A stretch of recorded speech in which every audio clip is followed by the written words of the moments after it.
الحمدللہ رب العالمین والصلاة والسلام علی سید الانبیاء والمرسلین اما بعد فاعوذ باللہ من الشیطان الرجیم بسم اللہ الرحمن الرحیم الصلاة والسلام علیک یا رسول اللہ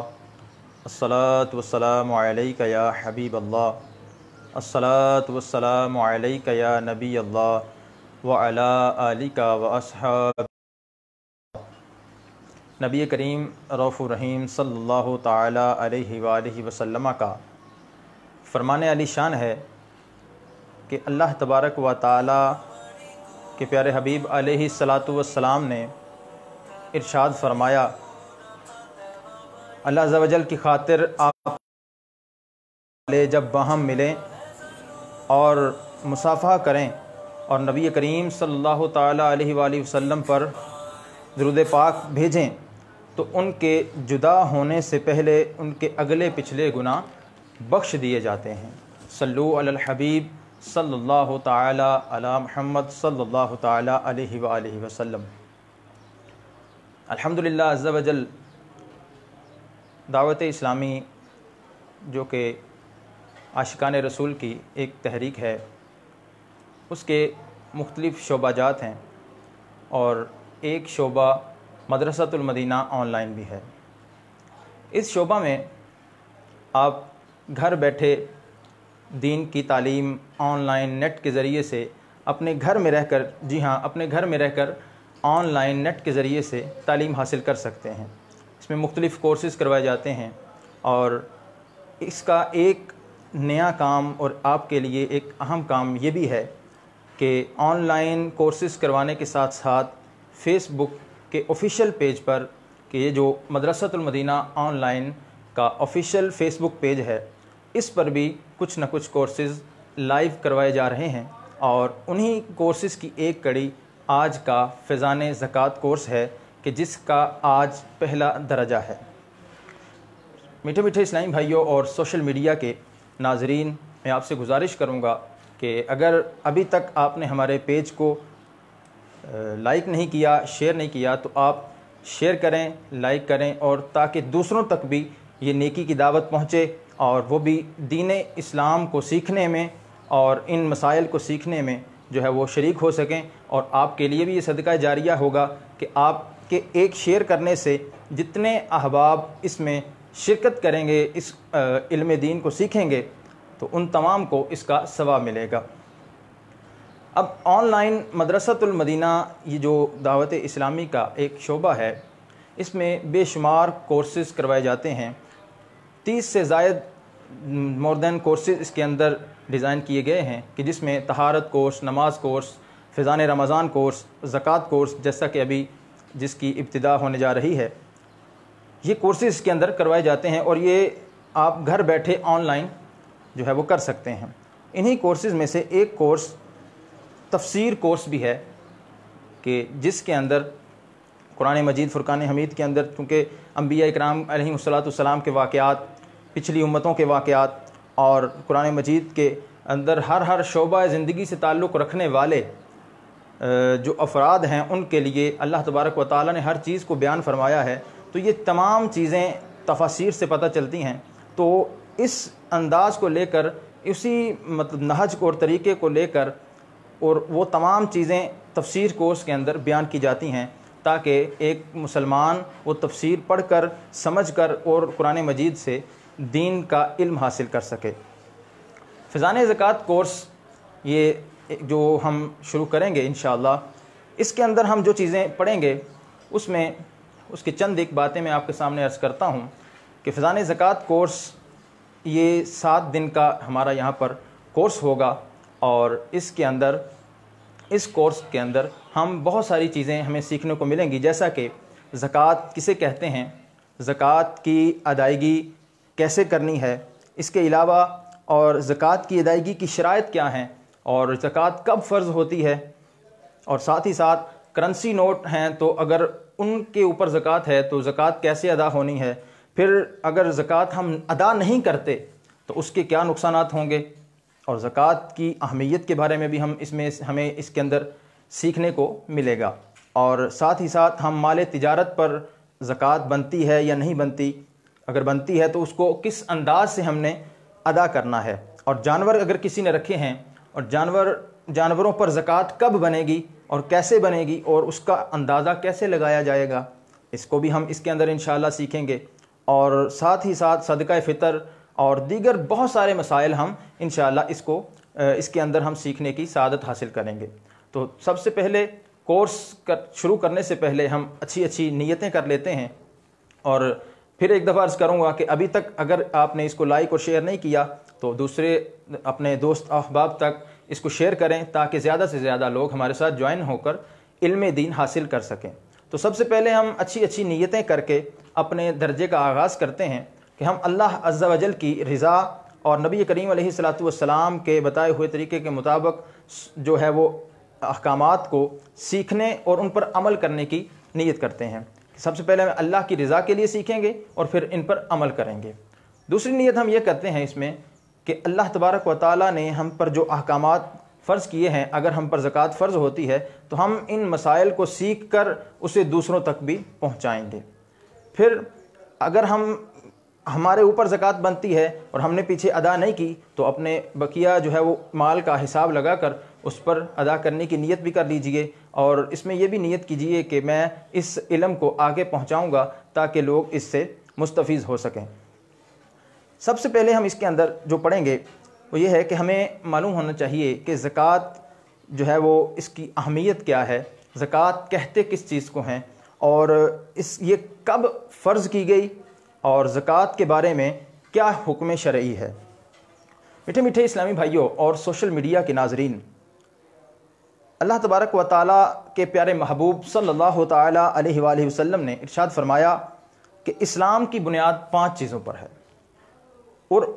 نمبر 1 اس بات کی گواہی دینا کہ اللہ تبارک و تعالیٰ کے سوا کوئی معبود نہیں، اور محمد صلی اللہ تعالیٰ علیہ وسلم اللہ کے رسول ہیں، اور نماز قائم کرنا، اور اس کے ساتھ زکوٰۃ ادا کرنا، حج کرنا، اور رمضان المبارک کے روزے رکھنا۔ زکوٰۃ کی اہمیت کا اندازہ ہمیں اس بات سے لگایا جا سکتا ہے کہ اللہ رب العزت نے قرآن مجید فرقان حمید کے اندر زکوٰۃ کا ایک ساتھ 32 مرتبہ ذکر فرمایا ہے، نماز اور زکوٰۃ کا دونوں کا۔ جہاں نماز کا ذکر ہے وہاں ساتھ ہی زکوٰۃ کا بھی اس کے ساتھ ذکر فرمایا ہے، اور یہ 32 مقامات ایسے ہیں کہ جہاں نماز کا ذکر ساتھ ہی زکوٰۃ کا بھی ذکر آیا ہے۔ اس کے علاوہ زکوٰۃ دینے والا بہت خوش نصیب ہے، دنیاوی اور اخروی سعادتوں کا وہ باعث بنتا ہے، اور دنیاوی اور اخروی سعادتیں اس کا مقدر بنتی ہیں، اور زکوٰۃ فرض ہے۔ اس کا حکم یہ ہے کہ زکوٰۃ فرض ہے، اور اس کے بارے میں اللہ رب العزت قرآن مجید فرقان حمید کے اندر ارشاد فرماتا ہے وَأَقِيمُوا الصَّلَاةَ وَآتُوا الزَّكَاةَ، فرمایا ترجمہ کنز الایمان، اور نماز قائم رکھو اور زکوٰۃ دو۔ حضرت علامہ صدر الافاضل مولانا سید محمد نعیم الدین مراد آبادی اس آیت کی تفسیر کے تحت خزائن العرفان میں لکھتے ہیں کہ اس آیت میں نماز اور زکوٰۃ کی فرضیت کا بیان ہے، یعنی جو اللہ تبارک و تعالیٰ نے یہ جو آیت نازل فرمائی اور فرمایا کہ اقیموا الصلاۃ وَأَقِيمُوا الصَّلَاةَ وَآتُوا الزَّكَاةَ، فرمایا کہ تم نماز قائم رکھو اور زکوٰۃ ادا کرو، تو اس کے اندر عزت نے نماز اور زکوٰۃ کی فرضیت کو بیان فرمایا ہے۔ اور زکوٰۃ کے بارے میں اللہ تبارک و تعالیٰ کے پیارے حبیب علیہ الصلاۃ والسلام سے اللہ رب العزت نے قرآن مجید کے اندر ارشاد فرمایا خذ من اموالہم صدقۃ تطہرہم وتزکیہم بہا، ترجمہ کنز الایمان یہ ہے کہ اے محبوب ان کے مال میں زکوٰۃ، ان کے مال سے زکوٰۃ تحصیل کرو جس سے تم انہیں ستھرا اور پاکیزہ کرو۔ تو اس آیت سے حضرت سیدنا محمد نعیم الدین مراد آبادی یہ آخذ فرماتے ہیں، اس کی تفسیر میں بیان فرماتے ہیں کہ آیت میں جو صدقہ وارد ہوا ہے، یعنی صدقہ کے لفظ جو ہے وارد ہوئے ہیں، تو اس کے معنی میں مفسرین کے کئی ایک اقوال ہیں۔ ایک قول یہ ہے کہ ایک تو یہ وہ صدقہ غیر واجبہ تھا کہ جو بطور کفارہ کے ان کے صاحبوں سے لیا جاتا تھا، ان کے صاحبوں نے دیا تھا کہ جن کا اوپر بطور کفارہ اس کا اوپر ذکر کیا گیا ہے۔ ایک تو یہ ہے۔ دوسرا قول یہ ہے کہ اس صدقہ سے مراد زکوٰۃ ہے کہ جو ان کے ذمہ واجب تھی، اور وہ تائب ہوئے اور انہوں نے زکوٰۃ ادا کرنی چاہی تو اللہ تبارک و تعالیٰ نے اس کے لینے کا حکم ارشاد فرما دیا۔ اور امام ابو بکر رازی جساس رحمۃ اللہ تعالیٰ علیہ نے اسی قول کو ترجیح بھی دی ہے کہ یہ جو قول ہے یہ زیادہ راجح ہے کہ صدقہ سے مراد یہاں پر زکوٰۃ ہے۔ اور پھر حضرت سیدنا ابو ہریرہ رضی اللہ تعالیٰ عنہ سے ایک روایت ہے، فرماتے ہیں کہ جب رسول کریم علیہ الصلاۃ والسلام کا وصال ظاہری ہو گیا، جب نبی کریم علیہ الصلاۃ والسلام اس دنیا سے تشریف لے گئے، ظاہری طور پر پردہ فرما گئے، تو حضرت سیدنا ابو بکر صدیق رضی اللہ تعالیٰ عنہ خلیفہ بنے، اور کچھ قبائل عرب ایسے تھے کہ جو مرتد ہو گئے اور زکوٰۃ کی فرضیت کا انکار کر بیٹھے، یعنی وہ زکوٰۃ دینے سے نہیں بلکہ زکوٰۃ کی فرضیت کا انکار کر بیٹھے۔ تو حضرت سیدنا عمر فاروق اعظم رضی اللہ تعالیٰ عنہ نے کہا کہ آپ لوگوں سے کیسے معاملہ کریں گے کہ جب کہ نبی کریم علیہ الصلاۃ والسلام نے تو یہ ارشاد فرمایا ہے کہ میں لوگوں سے جہاد کرنے پر مامور کیا گیا ہوں، تو جب تک کہ وہ لا الہ الا اللہ نہ پڑھیں، یعنی جس نے لا الہ الا اللہ کا اقرار کر لیا اس نے اپنی جان اور مال مجھ سے محفوظ کر لیا، مگر یہ کہ کسی کا حق بنتا ہو اور وہ اللہ کے ذمے ہے۔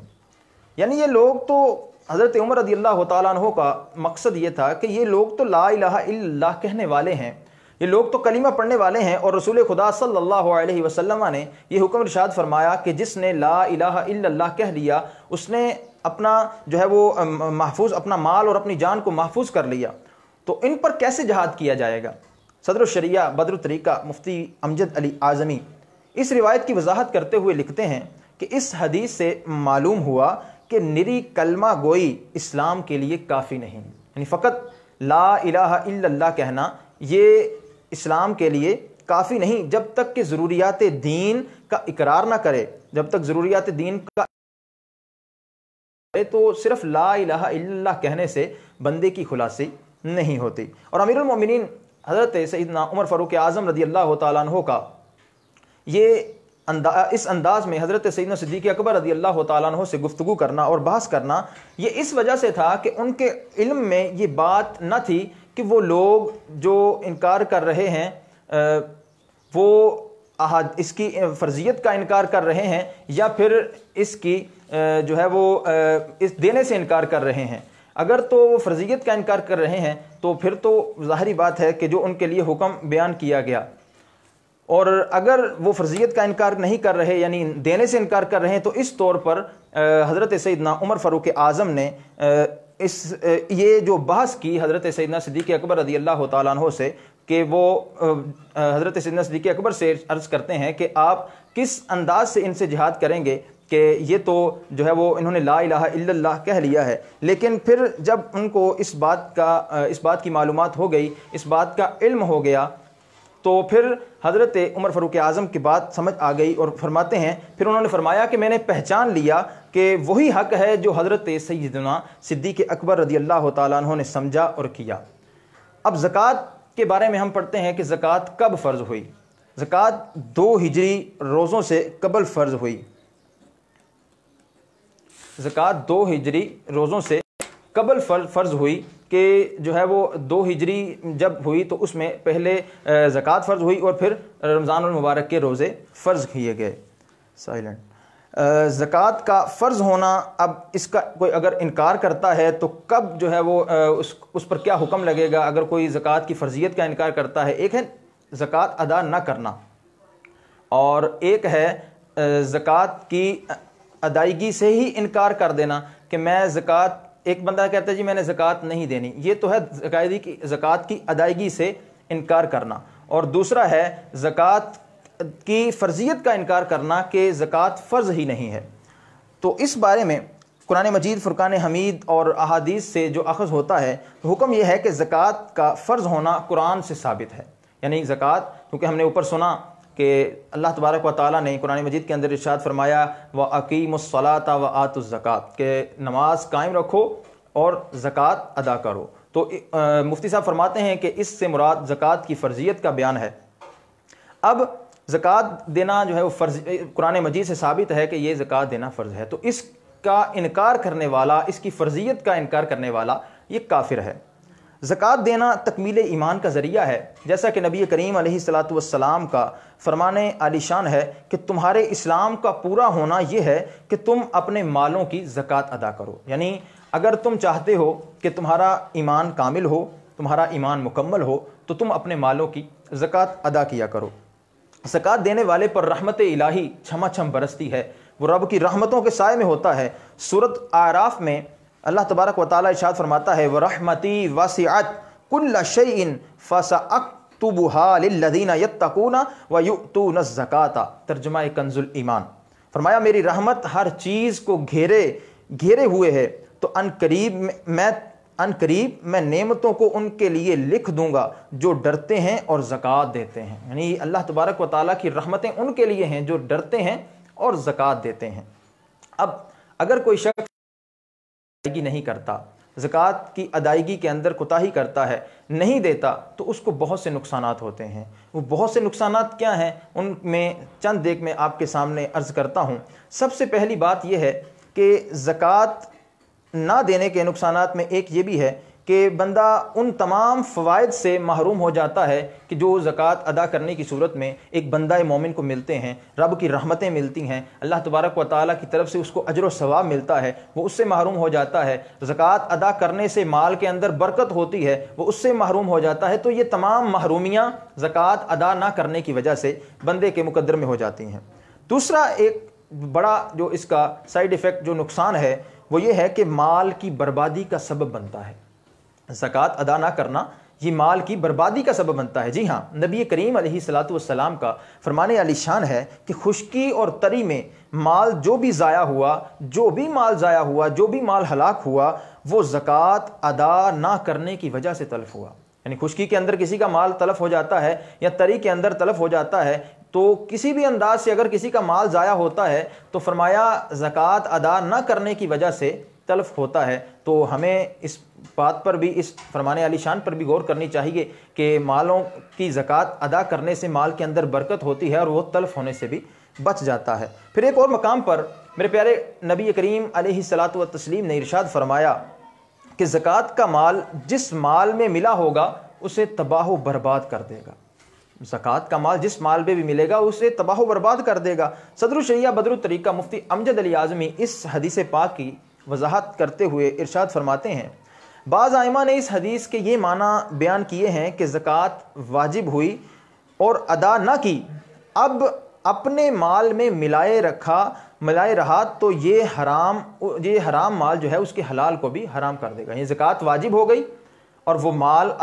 اپنی مال سے زکوٰۃ ادا نہیں کر رہا، تو اب یہ حرام کام ہے۔ یہ حرام مال اگر اپنے مال کے ساتھ ملائے گا تو فرمایا ایک روایت کے مطابق، ایک جو ہے وہ اس کی شرح اور تفسیر کے مطابق جو اس کا یہ حرام مال ہے اس کے حلال مال کو بھی حرام کر دے گا۔ اور امام احمد رحمۃ اللہ تعالیٰ علیہ نے فرمایا کہ معنی یہ ہے کہ مالدار شخص اگر زکوٰۃ لے، کیونکہ جو زکوٰۃ ہے یہ فقیر شرعی کو دی جاتی ہے، یا جو اس کا جو مستحق ہے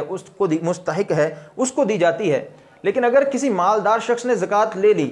اب ادا کرنے والے کو معلوم نہیں تھا لیکن مالدار شخص نے زکوٰۃ کو لے لیا، تو وہ جب اس کو اپنے مال کے ساتھ ملائے گا تو یہ اس کے مال کو ہلاک کر دے گا۔ اور زکوٰۃ کیونکہ فقیروں اور جو ہے وہ مسکینوں کے لیے ہوتی ہے، اور دیگر جو اس کے مصارف ہیں انشاءاللہ ہم آئندہ وہ بھی پڑھیں گے، تو یہ دونوں ہی روایتیں علماء فرماتے ہیں کہ یہ درست ہیں، ان دونوں کو ہی اس کے معنی کے اندر لیا جا سکتا ہے۔ تیسرا ایک نقصان یہ ہے کہ زکوٰۃ ادا نہ کرنے سے اللہ تبارک و تعالیٰ کی طرف سے قوموں پر قحط جو ہے وہ نازل ہوتا ہے، اقوام اس سے قحط کے اندر مبتلا ہو جاتی ہیں۔ جی ہاں، نبی کریم علیہ الصلاۃ والسلام کا فرمان علی شان ہے کہ جو قوم زکوٰۃ نہ دے اللہ تبارک و تعالیٰ اسے قحط میں مبتلا فرمائے گا۔ جو قوم زکوٰۃ ادا نہیں کرے گی اللہ تبارک و تعالیٰ اسے قحط کے اندر مبتلا فرمائے گا۔ تو قحط سالی سے بچنے کے لیے اور مال کو ہلاکت سے بچانے کے لیے اور اللہ تبارک و تعالیٰ کی رحمتیں اور ثواب اور برکتیں اور مال کے اندر برکت کو حاصل کرنے کے لیے ہمیں چاہیے کہ اپنے مالوں کا حساب کریں، اپنے مالوں پر دیکھیں کہ اگر اس پر زکوٰۃ بنتی ہے تو اس زکوٰۃ کو ادا کیا جائے۔ پھر اس کے بعد یہ تو وہ چیزیں ہیں کہ جو نقصانات ہیں اور جن کا تعلق دنیاوی نقصانات سے ہے، اور اخروی نقصانات بھی اس کے بہت سارے ہیں۔ اس سے جو ہے وہ عذابات کا سلسلہ بھی ہوتا ہے کہ اگر کوئی بندہ زکوٰۃ ادا نہیں کرتا، زکوٰۃ فرض ہو چکی ہے، زکوٰۃ ادا نہیں کرتا، تاخیر کرتا ہے یا زکوٰۃ بالکل ہی ادا نہیں کرتا، تو اس کے بارے میں روایات کے اندر بہت سے عذابات کا بھی تذکرہ کیا گیا ہے۔ شیخ طریقت امیر اہل سنت بانی دعوت اسلامی حضرت علامہ مولانا ابو بلال محمد الیاس عطار قادری دامت برکاتہم العالیہ اپنی مایہ ناز تصنیف فیضان سنت جلد اول کے صفحہ 405 پر تحریر فرماتے ہیں کہ میٹھے میٹھے اسلامی بھائیوں، یاد رکھیے زکوٰۃ ادا کرنے کے جہاں بے شمار ثوابات ہیں، بہت سے ثواب بیان کیے گئے ہیں، تو وہاں خوفناک عذابات بھی ہیں۔ چنانچہ میرے اعلیٰ حضرت امام اہل سنت الشاہ امام احمد رضا خان فرماتے ہیں علیہ رحمۃ الرحمن فرماتے ہیں کہ قرآن و حدیث میں جو عذابات اس کے بیان کیے گئے ہیں ان کا خلاصہ کچھ یہ ہے کہ جس نے سونے چاندی کی زکوٰۃ نہ دی تو روز قیامت جہنم کی آگ میں تپا کر، یعنی وہ سونا اور چاندی جہنم کی آگ میں تپا کر ان کی پیشانیاں، کروٹیں اور پیٹھیں داغی جائیں گی، اور فرماتے ہیں کہ ان کے سر پستان پر جہنم کا گرم پتھر رکھیں گے، چھاتی توڑ کر شانے سے نکل جائے گا، اور شانے کی ہڈی پر رکھیں گے تو ہڈیاں توڑ کر سینے سے نکل آئے گا، اور فرمایا ان کے اگر سینے پیٹھ پر توڑ کر کروٹ سے نکلے گا اور گدی توڑ کر پیشانی سے ابھرے گا، اور جس مال کی زکوٰۃ نہ دی جائے فرمایا روز قیامت وہ ایک پرانا خبیث اژدہا بن کر وہ اس کے سامنے سے کہے گا میں تیرا مال ہوں، میں تیرا مال ہوں، کہ جس کو تو جمع کرتا تھا اور زکوٰۃ ادا نہیں کرتا تھا اور سنبھال کر اس کو رکھتا تھا، فرمایا وہ کہے گا کہ میں تیرا مال ہوں اور میں تیرا خزانہ ہوں، پھر اس کا سارا بدن وہ چبا ڈالے گا والعیاذ باللہ، اور اس کا منہ اپنے منہ میں لے کر چبائے گا اور اس کے گلے کا توق بن جائے گا۔ یہ تمام وعیدات اس شخص کے لیے ہیں کہ جو زکوٰۃ فرض ہونے کے باوجود بھی زکوٰۃ ادا نہیں کرتا۔ تو آپ بھی نیت کیجئے کہ اگر ہم پر زکوٰۃ فرض ہوتی ہے تو ہم زکوٰۃ ضرور ادا کریں گے۔ اور پھر فرماتے ہیں اعلیٰ حضرت امام اہل سنت کہ زکوٰۃ نہ دینے والے کو قیامت کے عذاب سے ڈر جانا چاہیے، اور اس کو ڈراتے ہوئے سمجھاتے ہوئے ارشاد فرماتے ہیں کہ اے عزیز، کیا خدا اور رسول کے فرمان کو یوں ہی تو مذاق سمجھتا ہے، تو ٹھٹھا سمجھتا ہے؟ یعنی قیامت کا دن وہ 50,000 سال کا دن ہوگا کہ نفسا نفسی کا عالم ہوگا، کوئی کسی کا پرسان حال نہیں ہوگا۔ تو فرمایا اس مصیبتوں کے عالم کے اندر تو کیسے ان عذابات کو برداشت کرے گا؟ اور فرمایا اگر تجھے اس کی کچھ جھلک دیکھنی ہے تو وہ گرمی، وہ قیامت کی گرمی اور وہ قیامت کے عذابات تو بہت دور کی بات، یہ دنیاوی آگ کے اندر تو ایک سکہ اس کو گرم کر کے اپنے بدن پر رکھ تو اس کو برداشت نہیں کر سکتا، تو قیامت کے دن اس ہوش ربا گرمی کا موسم ہوگا، اس ہوش ربا گرمی کا عالم، پھر اللہ تبارک و تعالیٰ کے عذابات، تو بندہ جو ہے وہ کیسے برداشت کر سکے گا کہ وہ عذابات اور وہ جو ہے وہ اللہ تبارک و تعالیٰ کی طرف سے جو ایک گرمی اور اللہ تبارک و تعالیٰ نے جو ایک شدت اس عذاب کے اندر رکھی ہے کہ اگر پہاڑوں پر اس آگ کو ڈالا جائے تو وہ ریزہ ریزہ ہو جائیں، تو انسان کیسے جو ہے وہ ان کو برداشت کر سکے گا؟ آخر حل یہی ہے کہ انسان اگر ان سے بچنا چاہتا ہے تو اپنے مالوں کی زکوٰۃ ادا کرتا رہے۔ یہ تو کچھ وعیدات تھی تاکہ ہمیں ڈرنا بھی چاہیے، اور کچھ پہلے ہم نے جو ہے وہ اس کے فوائد سنے اور جو ہے وہ اس کو ادا کرنے کے فوائد کیا ہیں وہ سنے، تو اس سے ہمیں جو ہے وہ کچھ ترغیب ملتی ہے کہ اللہ تبارک و تعالیٰ سے ڈرنا بھی ہے اور امید بھی رکھنی ہے۔ خوف اور امید کے درمیان ہم نے زندگی کو بسر کرنا ہے کہ جب ہم پر زکوٰۃ فرض ہے تو زکوٰۃ کو ادا بھی کرنا ہے اور کچھ نہ کچھ صدقات اللہ کی راہ میں کرتے رہنا ہے۔ تو آئیے اب آگے زکوٰۃ کی کچھ وضاحت پڑھتے ہیں، زکوٰۃ کی کچھ تفصیل جو ہے وہ ہم پڑھتے ہیں کہ زکوٰۃ کہتے کسے ہیں۔ یہ تو ابھی تک تمہیدی گفتگو وہ تھی کہ زکوٰۃ کے نہ دینے کے نقصانات کیا ہیں، فوائد و ثمرات کیا ہیں۔ اب ہمیں یہ بھی معلوم ہونا چاہیے کہ زکوٰۃ کہتے کسے ہیں، شریعت مطہرہ نے زکوٰۃ کس چیز کا نام رکھا ہے۔ تو شریعت کی جانب سے مقرر کردہ اس مال کو زکوٰۃ کہا جاتا ہے۔ زکوٰۃ شریعت کی طرف سے مقرر کردہ اس مال کو کہا جاتا ہے کہ جس سے اپنا نفع ہر طرح سے ختم کر کے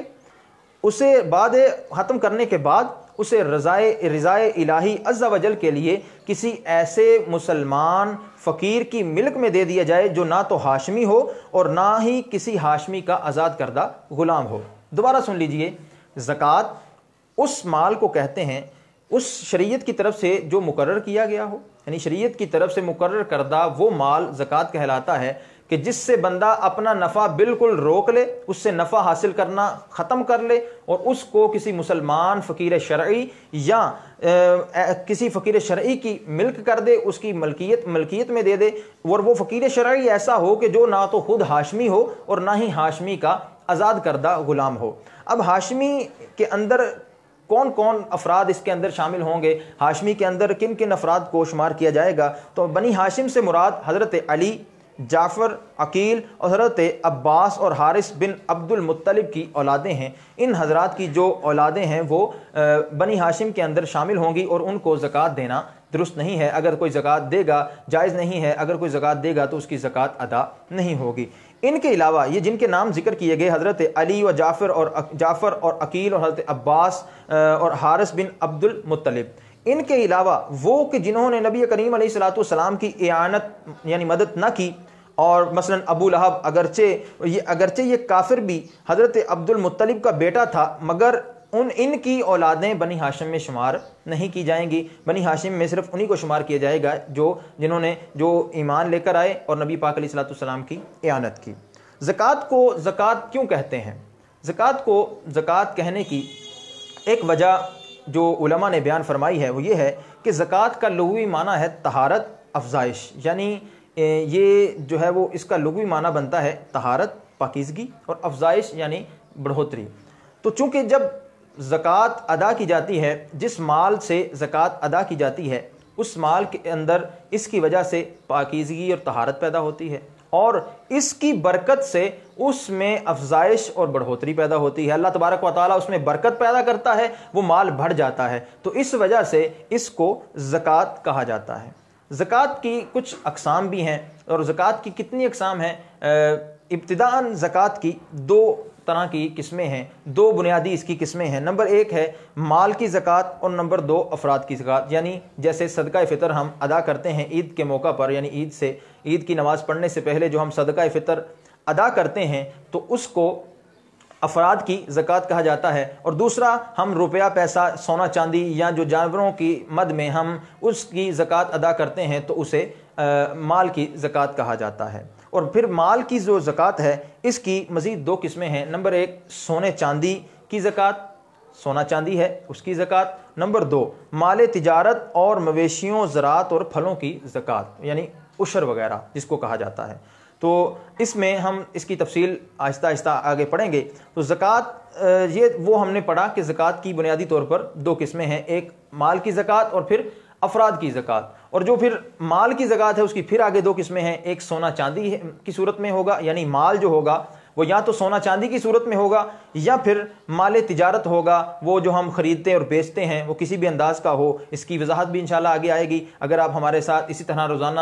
کلاس کو جوائن کرتے رہیں گے تو اس میں بے شمار جو ہے وہ مسائل اور احکامات ہمیں سیکھنے کو ملیں گے۔ اور دوسرا اس میں ہے، چاہے وہ مال تجارت جو ہے وہ دوسرا مال تجارت ہو یا مویشی ہوں جو ہم جو ہے وہ اس کے لیے جو ہے وہ مویشی پالتے ہیں ان کی زکوٰۃ ہو، یا پھر جو ہم پیداوار بناتے ہیں، جو ہم فصلیں اگاتے ہیں ان پر بھی جو ہے وہ زکوٰۃ ہوتی ہے۔ جی ہاں، جو فصل اگائی جاتی ہے اس پر بھی زکوٰۃ ہوتی ہے۔ وہ کتنی ہوتی ہے، کیسی ہوتی ہے، اگر ہاں آپ اسی طرح ہمارے ساتھ جو ہے وہ بنے رہیں گے، آپ ہمارے سلسلے کو، ہمارے اس درجے کو جو ہے وہ جوائن کرتے رہیں گے، ہمارے فیس بک پیج پر ہمارے ساتھ رہیں گے، تو انشاءاللہ یہ تمام کے تمام احکام ہمیں سیکھنے کو ملیں گے۔ اور کل سے انشاءاللہ عز و جل ابتدائی 20 منٹ کے اندر ہم آپ کے سوالات کے جوابات بھی دیا کریں گے۔ جو آج آپ اگر کوئی سوال کرنا چاہیں تو کل سے انشاءاللہ اس کے جواب بھی پہلے 20 منٹ کے اندر دیے جائیں گے۔ اور بقیہ جو ہمارا یہ 1 گھنٹے کا درجہ ہوگا، 4 بجے سے لے کر 5 بجے تک ہمارا یہ درجہ ہوگا، تو اس کے اندر ہم جو ہے وہ درجے کے اندر بقیہ جو ٹائم ہوگا، یعنی ابتدائی 20 منٹ آپ کے پچھلے سوالات کے جوابات اور کچھ خلاصہ ہم بیان کریں گے کہ جو ہم نے کل پڑھا ہے، اور اگلا جو سبق ہوگا، اگلا جو لیکچر ہوگا وہ بقیہ 40 منٹ کے اندر انشاءاللہ بیان کیا جائے گا۔ اب ہمیں ایک بہت ہی امپورٹنٹ اور سوال یہ ہے اور بہت ہی اہم بات یہ ہے کہ زکوٰۃ فرض کس پر ہوتی ہے۔ ہم نے یہ تو جان لیا کہ زکوٰۃ فرض بھی ہوتی ہے، زکوٰۃ جو ہے وہ ادا کرنی ہوتی ہے، اور زکوٰۃ کی کتنی قسمیں ہیں یہ تو ہمیں پتہ چل گیا۔ لیکن کیا ہم پر زکوٰۃ فرض ہے؟ ہمیں کیسے پتہ چلے گا کہ زکوٰۃ ہم پر فرض ہے یا نہیں؟ تو اس کی بھی کوئی وضاحت ہونی چاہیے۔ جی ہاں، زکوٰۃ کس پر فرض ہے؟ زکوٰۃ دینا، توجہ سے سنیے گا، زکوٰۃ دینا ہر اس عاقل، بالغ اور آزاد مسلمان پر فرض ہے کہ جس میں یہ شرائط پائی جائیں جو ابھی میں عرض کرنے لگا ہوں، جس کے اندر یہ 6 شرطیں جو ابھی بیان کی جائیں گی وہ پائی جائیں، اور ساتھ میں وہ عاقل ہو، بالغ ہو اور آزاد مسلمان ہو، عقل مند ہو یعنی پاگل نہ ہو، ٹھیک ہے، بالغ ہو یعنی نابالغ پر زکوٰۃ فرض نہیں ہے، اور پھر آزاد مسلمان ہو، غلام مسلمان پر فرض نہیں ہے، اور اس طرح مسلمان ہو تو غیر مسلم پر زکوٰۃ فرض نہیں ہے۔ اب سب سے پہلی جو شرط ہے وہ یہ ہے کہ نصاب کا مالک ہو، یعنی وہ بندہ صاحب نصاب ہو، جتنا زکوٰۃ فرض ہونے کا ایک نصاب ہے اس کی میں ابھی صرف یہ ہم نام ذکر کریں گے، اس کے بعد پھر ایک ایک کر کے ان سب کی تفصیل ذکر کی جائے گی۔ زکوٰۃ فرض ہونے کے لیے سب سے پہلی شرط یہ ہے کہ وہ بندہ مالک نصاب ہو، صاحب نصاب ہو، جتنے مقدار ایک شریعت مطہرہ نے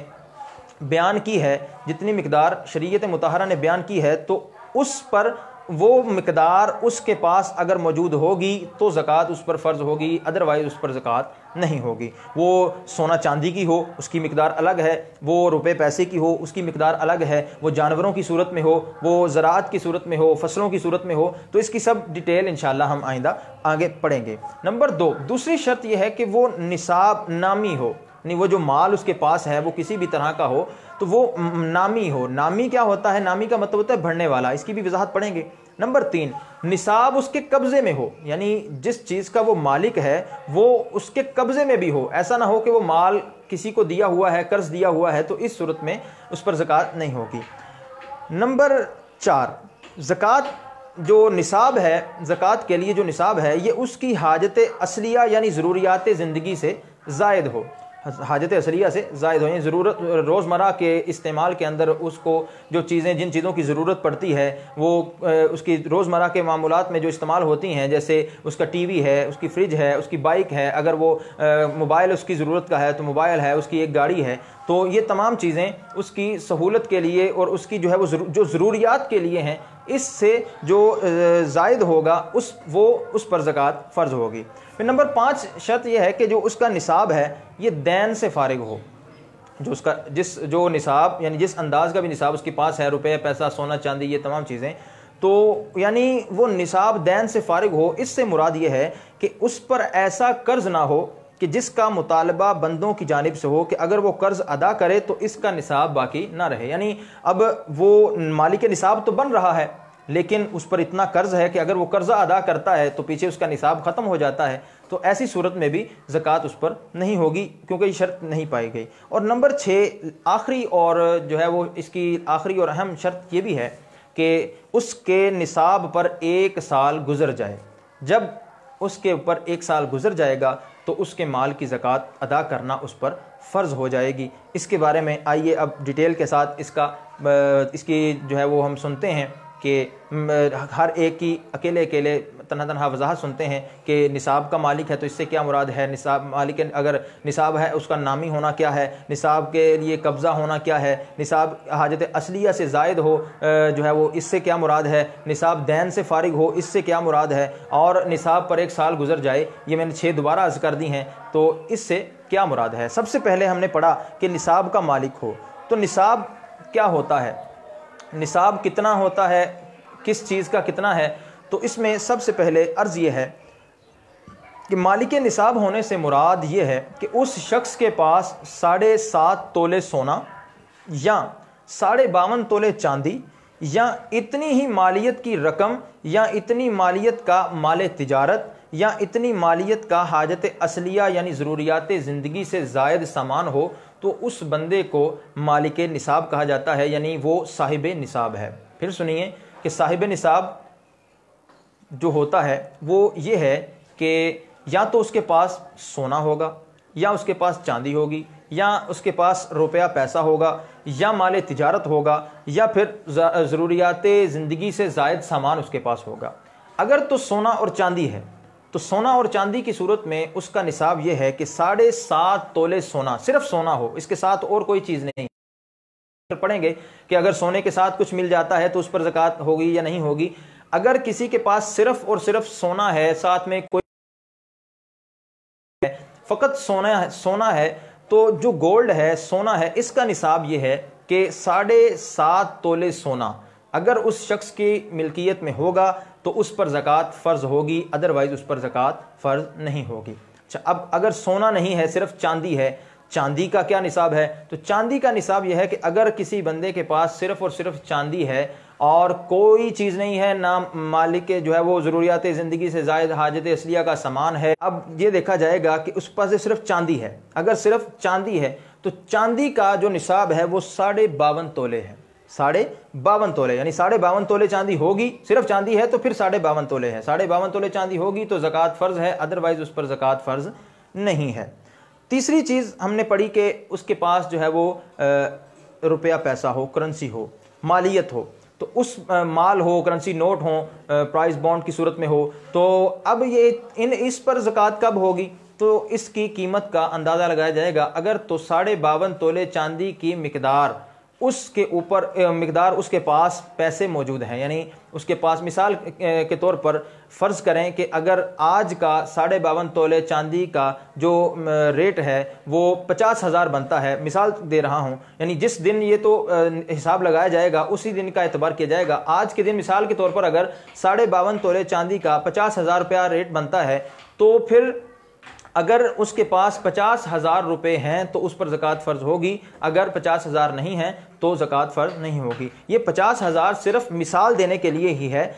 چاندی کی رقم کم اور زیادہ ہوتی رہتی ہے تو یہ اس کے حساب سے ہی نوٹ کیا جائے گا۔ پھر اس پر جو ہے وہ فرمایا کہ مالیت ہے یا مال تجارت ہے، اور مال تجارت ہے تو اس کے اندر بھی یہی دیکھا جائے گا کہ مال تجارت کا حساب لگا کر اگر تو اس کی کیلکولیشن کرنے کے بعد اس کی مالیت اتنی بنتی ہے کہ 52.5 تولے چاندی کے برابر ہے تو پھر اس پر جو زکوٰۃ ہے وہ فرض ہوگی، اور اگر 52.5 تولے چاندی کے مطابق 52.5 تولے چاندی کی مالیت کے مطابق یا اس سے کم ہے، مطابق نہیں ہے، اس سے کم ہے، تو اب مال تجارت پر زکوٰۃ فرض نہیں ہوگی۔ اور اسی طرح حاجت اصلیہ سے جو ضروریات زندگی کا زائد سامان ہے اس پر بھی اس وقت جو ہے وہ زکوٰۃ ہوگی، یعنی کہ وہ نصاب کے اندر اس وقت شامل کیا جائے گا کہ جب وہ 52.5 تولے چاندی کی مقدار کو پہنچ جائے۔ مالک نصاب اب بندہ کوئی ہو گیا تو مالک نصاب ہونے سے پہلے اگر کوئی شخص زکوٰۃ ادا کر دیتا ہے تو اس کی زکوٰۃ ادا کرنے کا کیا حکم ہوگا؟ تو اگر پہلے زکوٰۃ دے دی پھر مالک نصاب ہوا، یعنی ابھی اس کے پاس اتنا پیسہ جمع نہیں ہوا تھا کہ اس پر زکوٰۃ فرض ہوتی، یعنی نصاب اس کا مکمل نہیں ہوا تھا، تو اس نے پہلے ہی زکوٰۃ ادا کر دی، تو ایسی صورت میں دیا گیا مال زکوٰۃ میں شمار نہیں ہوگا بلکہ اس کی زکوٰۃ الگ سے دینا ہوگی۔ مثال کے طور پر ایک شخص ہے، 12 تاریخ کو، ایک ربیع الاول کی 12 تاریخ کو اس کے پاس کچھ پیسے آتے ہیں ابھی، لیکن وہ اتنی مقدار نہیں ہے کہ وہ صاحب نصاب ہو سکے، یعنی 25,000 30,000 روپے آتا ہے، وہ اس میں سے زکوٰۃ ادا کر دیتا ہے۔ اب بعد میں جل کر 1 ماہ 2 ماہ بعد جو ہے ربیع الاول کے بعد اگلے ماہ میں ربیع ثانی کے اندر اس کے پاس جو ہے وہ کچھ نہ کچھ پیسے آتے ہیں اور اس کے اوپر زکوٰۃ جو ہے وہ نصاب کو اس کا مال پہنچ جاتا ہے، تو جو پہلے اب ادا کیا گیا، کیونکہ اب اس کے پاس وہ صاحب نصاب نہیں ہوا تھا، تو پہلے ادا کی گئی رقم زکوٰۃ کی مد میں زکوٰۃ نہیں کہلائے گی، بلکہ اب دوبارہ جب وہ صاحب نصاب ہوا تو پھر جب سال گزر جائے گا تو سال گزرنے کے بعد اس پر زکوٰۃ ادا کرنی واجب ہوگی۔ پھر مال حرام اگر کسی کے پاس ہے، الیاذ باللہ، اگر کسی نے مال حرام جمع کیا ہوا ہے، مال حرام اکٹھا کیا ہوا ہے، تو اس پر زکوٰۃ واجب ہے، فرض ہے یا نہیں ہے؟ تو فرمایا اس حوالے سے کہ جس کا کل مال حرام ہو، ایک بھی اس میں جو ہے وہ تھوڑا بہت بھی جائز طریقے سے نہیں آیا بلکہ کل کا کل مال حرام ہو، اس پر زکوٰۃ فرض نہیں ہوگی، اور اس کی وجہ یہ ہے کیونکہ وہ مال اس کی ملکیت کے اندر ہی نہیں ہے، یعنی حرام مال کا بندہ مالک نہیں ہوتا، وہ اگر حرام مال اگر اس نے لیا ہے تو وہ حرام مال اس کے اصل مالک تک لوٹانا ضروری ہوتا ہے۔ اس کی وضاحت ابھی پڑھتے ہیں۔ در مختار کے اندر یہ ہے کہ اگر کل مال حرام ہے تو اس پر زکوٰۃ نہیں ہے، اور اعلیٰ حضرت امام اہل سنت الشاہ امام احمد رضا خان فرماتے ہیں کہ مال زکوٰۃ کے حوالے سے فرماتے ہیں کہ 40واں حصہ دینے سے وہ مال کیا پاک ہو سکتا ہے کہ جس کے باقی 39 حصے بھی ناپاک ہوں، یعنی ایک مال ہے وہ ٹوٹل کا ٹوٹل ناپاک ہے، حرام ہے، اور 40واں حصہ آپ کو پتہ ہے کہ زکوٰۃ ادا کی جاتی ہے، تو اگر ہم 40واں حصہ اس میں سے زکوٰۃ دے دیتے ہیں تو کیا ایک 40واں حصہ ادا کرنے سے بقیہ 39 حصے اس کے پاک ہو جائیں گے؟ کبھی بھی وہ ہے وہ حلال نہیں ہو سکتا۔ فرمایا ایسے شخص پر لازم ہے کہ توبہ کرے اور مال حرام سے نجات حاصل کرے۔ اب ایک یہ بھی بہت بڑا کویشچن ہے کہ ایک شخص ہے، اس نے مال حرام کما لیا، وہ اس نے سود لے لیا، اس نے رشوت لے لی، اس نے چوری کر لی، اس نے جو ہے وہ ڈاکہ ڈال لیا، اب مال تو اس کے پاس آ گیا، اب وہ توبہ کرنا چاہتا ہے، اس نے توبہ کرنی ہے، وہ تائب ہو کر جو ہے وہ اللہ تبارک و تعالیٰ کی بارگاہ میں تائب ہو گیا ہے اور اللہ تبارک و تعالیٰ توبہ قبول کرنے والا ہے، لیکن اب جو مال اس کے پاس ہے تو اس سے وہ نجات کیسے حاصل کرے گا، اس کو کیا کرے گا؟ تو اس بارے میں شیخ طریقت امیر اہل سنت بانی دعوت اسلامی حضرت علامہ مولانا ابو بلال محمد الیاس عطار قادری رضوی ضیائی دامت برکاتہم القدسیہ اپنے رسالے پر اسرار بھکاری کے صفحہ 27 پر لکھتے ہیں کہ حرام مال کی دو صورتیں ہیں، حرام مال کی دو صورتیں ہیں، ایک حرام مال جو چوری، رشوت، غصب اور انہی جیسے دیگر ذرائع سے، یعنی ڈاکہ ڈال کر، کسی سے مال چھین کر، غصب کر کے لیا ہو، تو اس کو حاصل کرنے والا اصلاً اس کا مالک نہیں بنتا، یعنی اگر کسی بندے نے چوری کی، ڈاکہ ڈالا، کسی سے مال غصب کر لیا، تو جو غصب کرنے والا ہے، چوری کرنے والا ہے، وہ اس مال کا مالک نہیں بنتا، وہ اس کی ملکیت کے اندر نہیں آتا۔ اب اس مال جو ہے یہ اس کا مالک نہیں بنتا، تو اس مال کے لیے شرعاً فرض یہ ہے، یعنی جو بندہ یہ کام کر کے آیا ہے اس انداز سے، جس نے مال کو حاصل کیا ہے رشوت لے کر، چوری کر کے، تو اس پر یہ ضروری ہے کہ وہ اس کے اصل مالک کو لوٹا دے، یعنی جو اس کا اصل مالک ہے، جس کی چوری کی ہے، جس کا جو ہے وہ جس سے رشوت لی ہے یا جس کا مال غصب کیا ہے، اسی کی طرف جو ہے وہ لوٹا دیا جائے، اور وہ نہ رہا ہو تو اس کے وارثوں کی طرف لوٹا دے، اور اگر ان کا بھی پتہ نہ چلے، یعنی ایک شخص ہے، اس نے چوری کی، پتہ ہے کہ فلاں بندے کے گھر چوری کی ہے، اب اس پر ضروری ہے کہ وہ اس تک مال کسی بھی طریقے سے اس کے پاس پہنچائے۔ اگر وہ اس دنیا سے چلا گیا ہے، وہ فوت ہو گیا ہے، اس کی ڈیتھ ہو گئی ہے، تو اس کے ورثاء تک یہ مال پہنچانا ضروری ہے، اور اگر ورثاء کا بھی پتہ نہیں چلتا، بالفرض ورثاء بھی ہمیں معلوم نہیں ہوتے، تو پتہ نہیں ہے کہ ورثاء اس کے کون ہیں، تو پھر کسی فقیر شرعی کو بلا نیت ثواب یہ مال خیرات کرنا ضروری ہے۔ جی ہاں، بغیر نیت کے، ثواب کی نیت اس مال میں نہیں کی جائے گی، کیونکہ حرام مال ہے، یہ بندے نے اپنے گلے سے اتارنا ہے، اور یہ اس پر صدقہ کرنا یہ ضروری ہے، اور اس کے اندر ثواب کی نیت نہیں کی جائے گی۔ دوسری قسم اس کی وہ ہے حرام مال کی کہ جو وہ حرام مال کہ جس میں قبضہ کر لینے سے ملک خبیث حاصل ہو جاتی ہے، اور یہ وہ مال ہے، یعنی قبضہ کر لیا، اور قبضہ کرنے سے کسی اس کے اندر جو ہے وہ ملک خبیث حاصل ہوتی ہے، وہ کیا ہے؟ وہ یہ ہے، اس کی مثال جیسے کہ جو کسی عقد فاسد کے ذریعے سے حاصل ہوا ہو۔ عقد فاسد یعنی کوئی عقد کیا، کوئی چیز لین دین کی، اور اس کے اندر کوئی ایسا معاملہ کیا کہ جس کی وجہ سے وہ مال حرام ہو گیا، جیسے سود لیا، اب پیسے دیے اور پھر اس پر کچھ سود لیا، تو یہ عقد ہے، ایک معاملہ طے کیا ہے، تو اس پر جو اب اس کو پیسے مل رہے ہیں یہ سود ہے، تو یہ حرام ہے۔ اور اسی طرح داڑھی مونڈنے کی اجرت جو لی جاتی ہے، یا خشخشی کرنی ہے، داڑھی کاٹنے کی جو اجرت کوئی شخص لیتا ہے، تو اس کا بھی یہ مال حرام ہے۔ تو یہ اس کا بھی حکم تو وہی ہے کہ اس کے جو ہے وہ اس کو خیرات کیا جائے گا، اس کو فقیر تک جو ہے وہ پہنچایا جائے گا، یعنی یہ مال حرام ہے، اس پر زکوٰۃ فرض نہیں ہے۔ لیکن فرق ان دونوں کے اندر، اوپر والے میں جو پہلے بیان کیا گیا اور یہ دوسرا ہے، اس کے اندر فرق یہ ہے کہ اس کو مالک یا اس کے ورثاء کی طرف لوٹانا یہ ضروری نہیں ہے، یعنی جو پہلا مال تھا، چوری وغیرہ یا اس طرح کا جو غصب کا مال تھا، اس میں ورثاء تک پہنچانا ضروری تھا، جبکہ اس مال کے اندر ورثاء تک ضروری نہیں ہے۔ اگر صرف جو ہے وہ ابتداءً ہی، یعنی ورثہ تک پہنچائیں تب بھی ٹھیک ہے، ابتداءً ہی ہم اگر کسی شرعی فقیر کو بلا نیت ثواب اس کو صدقہ کر دیتے ہیں، اس کو دے دیتے ہیں، تو تب بھی بندے کی خلاصی ہو جاتی ہے، اور ساتھ ہی ساتھ توبہ تو بالکل ضروری ہے کہ توبہ کرے گا تو جو ہے وہ انسان تائب ہوگا، نادم و شرمندہ ہوگا، تو اللہ تبارک و تعالیٰ ضرور اس کو بخشنے والا ہے۔ پھر مال نامی کے بارے میں ہم نے دوسری جو ہے وہ اس کی قسم پڑھی، نصاب کی دوسری شرط پڑھی تھی کہ وہ مال نامی ہو۔ وہ مال نامی ہو، اس سے کیا مراد ہے؟ مال نامی سے مراد یہ ہے کہ وہ بڑھنے والا مال ہو، اس کے اندر جو ہے وہ بڑھوتری ہوتی ہو، وہ بڑھتا ہو، اب وہ بڑھنا دو طرح سے ہو سکتا ہے، وہ حقیقتاً بڑھتا ہو، وہ حکماً بڑھتا ہو۔ حقیقتاً بڑھنے سے کیا مراد ہے کہ وہ یہ بڑھنا جو ہے وہ یا حکماً بڑھتا ہو، حقیقتاً یہ ہے کہ اس کے اندر اضافہ ہو گیا، اور حکماً یہ ہے کہ اس کی 3 صورتیں ہوں گی۔ یہ بڑھنا تجارت کے ساتھ ہوگا، یعنی تجارت کی مزید اضافہ ہوا تو یہ حکماً اس کا بڑھنا کہلاتا ہے۔ نمبر 2 ہے افزائش نسل کے لیے جانوروں کو جنگل میں چھوڑ دینے سے ہوگا، یعنی جنگل کے اندر جو ہے وہ جانور چر کر، یعنی اس کو چارہ نہیں ڈالنا پڑتا، وہ خود بخود چر کے جو ہے وہ ادھر ادھر سے گھاس کھا کر جنگلات کی جڑی بوٹیاں کھا کر اپنا گزارا کرتے ہیں، اور وہ جنگل کے اندر پل رہے ہیں۔ یعنی اس کو باقاعدہ طور پر انہیں چارہ ڈالنے اور ان کے لیے ہر چیز کا انتظام کرنے اور شیڈ بنا کر ان کو رکھنے کی جو ہے وہ طریقہ نہیں ہے، بلکہ یہ اسی طرح جو ہے وہ چل پھر کر اپنا گزارا کرتے ہیں، تو ان کی نسل کے اندر افزائش ہو رہی ہوتی ہے، بڑھوتری ہو رہی ہوتی ہے، تو وہ جانور ان پر بھی زکوٰۃ ہوگی اور وہ مال نامی کہلائیں گے۔ یہ دوسری چیز، یعنی دوسری شرط ہم نے پڑھی تھی کہ مال نامی، وہ مال نامی 2 طرح سے اس میں یعنی بڑھوتری 2 طرح سے ہو سکتی ہے، وہ ہوگی یا حکمن، اور حکمن کی پھر آگے یہ انداز ہے کہ وہ مال تجارت کے ساتھ ہوگا، یعنی تجارت کر رہا ہے، مزید اس میں بڑھوتری ہو رہی ہے، یا پھر وہ افزائش نسل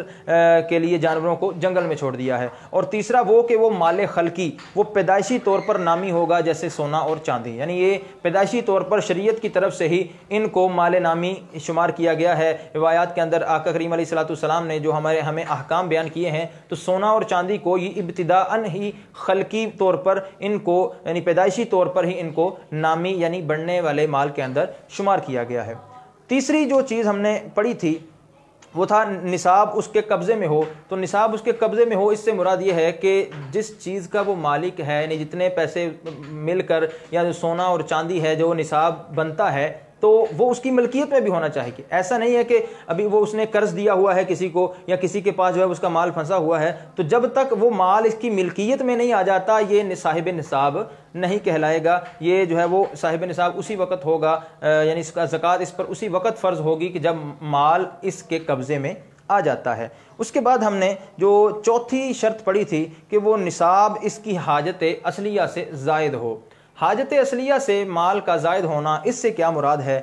حاجت اصلیہ یعنی ضروریات زندگی سے مراد وہ چیزیں ہیں، وہ چیزیں جو ضروریات زندگی کے اندر استعمال ہوتی ہیں، ان سے کیا مراد ہے کہ عموماً انسان کو ان کی ضرورت رہتی ہے، اور اگر وہ نہ ہوں تو انسان کا جو گزر اوقات ہے یا تو بالکل دشوار ہو جاتا ہے، یا بڑی مشکل سے اس کو جو ہے وہ گزارا کرنا پڑتا ہے اور دشواری محسوس ہوتی ہے۔ تو اس کی چند ایک مثالیں میں آپ کے سامنے رکھتا ہوں، جیسے رہنے کے لیے گھر یہ ضرورت کے اندر آتا ہے، اسی طرح پہننے کے لیے کپڑے یہ ضرورت کے اندر ہیں، جانے کے لیے آنے جانے کے لیے اگر کسی کے پاس سواری ہے تو یہ بھی ضرورت کے اندر ہے۔ ہاں سواری اگر 1-2 ہے تو یہ تو ضرورت کے اندر ہے، اگر کسی نے شوقیہ طور پر جو ہے وہ اپنے شوق کو پورا کرنے کے لیے کئی طرح کی گاڑیاں رکھی ہوئی ہیں، کئی طرح کی بائکس رکھی ہوئی ہیں، تو پھر ان کا حکم الگ ہوگا۔ پھر اسی طرح اگر کوئی علم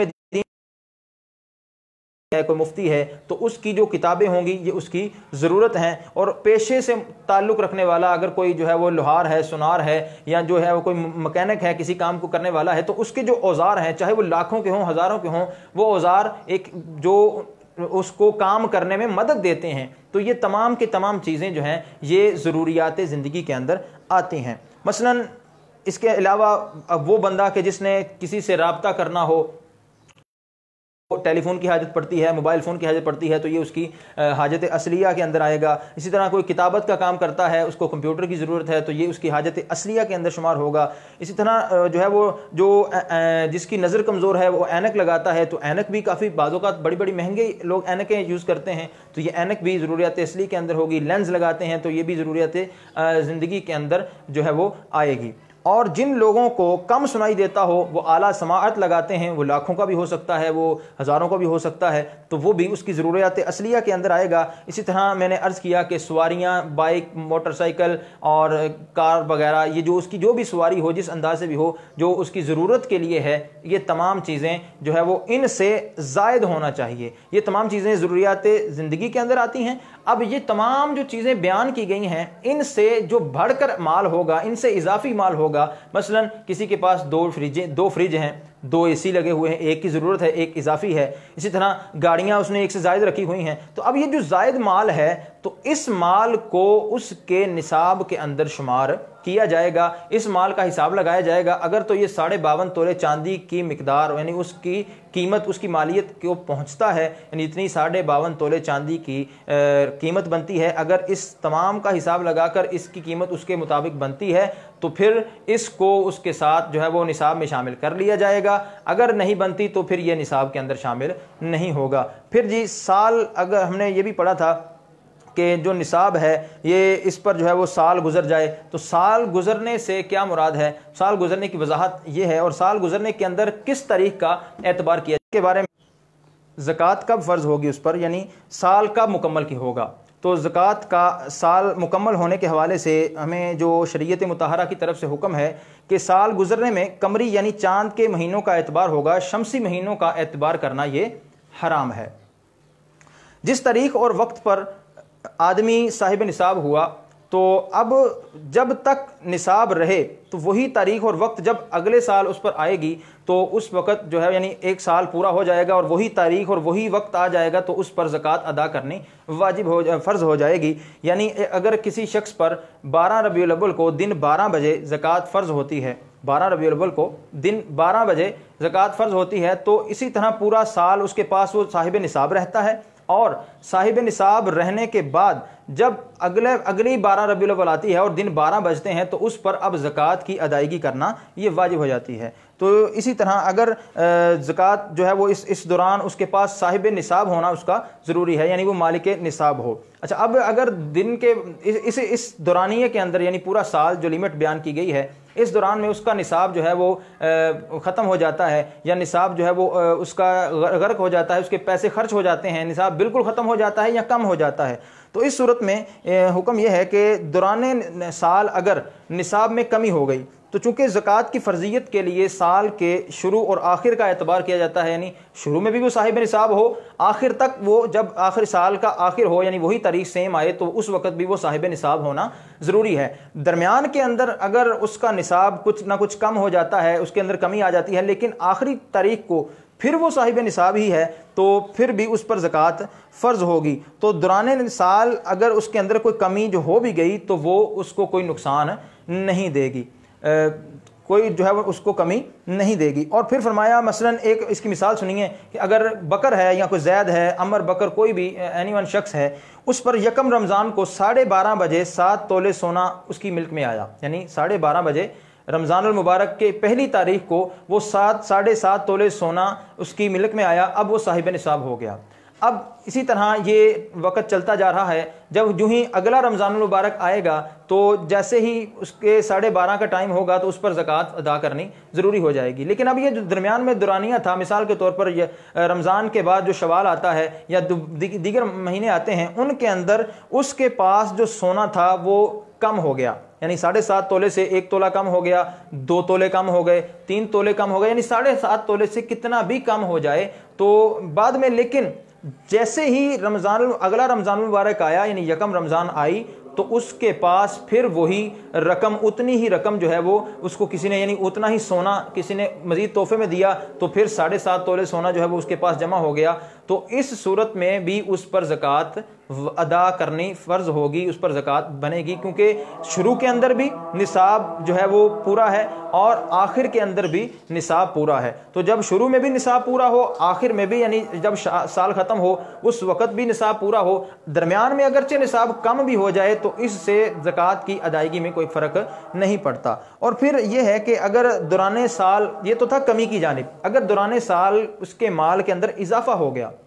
یعنی ایک شخص ہے یکم رمضان کو اس کے پاس 52.5 تولے چاندی تھی، اور جب اگلا یکم رمضان آیا تو اس کے پاس 52.5 تولے سے ڈبل چاندی ہو گئی، اور درمیان میں یعنی کہ کسی مہینے کے اندر چاندی بڑھا کر دے دی گئی، تو اس صورت میں حکم کیا ہوگا؟ اس صورت میں حکم یہ ہوگا کہ اگر جو مال ساتھ ملا ہے یہ اسی کی جنس سے ہے، یعنی جس جنس کا مال پہلے موجود تھا، سونا تھا تو سونا چاندی تھا، سونا یا چاندی، تو اور مزید مال جو ہے وہ سونا چاندی اس کے ساتھ مل گیا، تو اس کو نیا سال شمار نہیں کیا جائے گا، پھر اسی کے ساتھ جو ہے وہ شمار کر کے ساتھ میں نصاب مطلب اس کا شمار کر کے اس کی زکوٰۃ ادا کی جائے گی۔ یعنی ایک بندہ ہے اس کے پاس 52.5 تولے چاندی تھی،